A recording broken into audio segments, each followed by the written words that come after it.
ഇക്കൊല്ലം ഞങ്ങൾ സ്കോട്ട്ലാൻഡിൽ പോയപ്പോൾ അവിടെ എഡിൻബറ സിറ്റിയിലെ ഏത് സ്ട്രീറ്റിലൂടെ നടക്കുമ്പോഴും ദൂരെ നിന്ന് ഈ ഒരു മ്യൂസിക് കേൾക്കാനുണ്ടായിരുന്നു കേട്ടോ. അത് കേട്ടപ്പോൾ ആദ്യം എനിക്ക് ഓർമ്മ വന്നത് സന്തോഷ് ജോർജ് കുളങ്ങരയുടെ പണ്ടത്തെ സഞ്ചാരം പരിപാടിയിലെ ടൈറ്റിൽ സോങ് ആയിരുന്നു. നടന്ന് നടന്ന് ഞങ്ങൾ ആ മ്യൂസിക് വായിക്കുന്ന ഈ മനുഷ്യനിലേക്ക് എത്തി.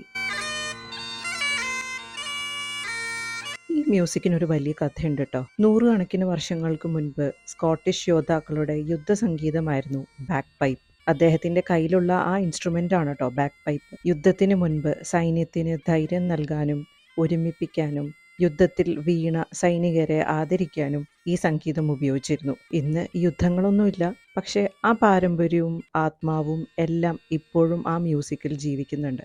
ഈ മനുഷ്യൻ സ്കോട്ട്ലാൻഡിന്റെ ട്രഡീഷണൽ ഡ്രസ്സൊക്കെ ഇട്ട് വായിക്കുന്നത് അവരുടെ ജീവിതമാർഗത്തിനു വേണ്ടിയാണെങ്കിലും അദ്ദേഹം വായിക്കുന്ന ഓരോ നോട്ടിലും ഈ മുഴുവൻ ദേശത്തിന്റെ കഥയുണ്ട്.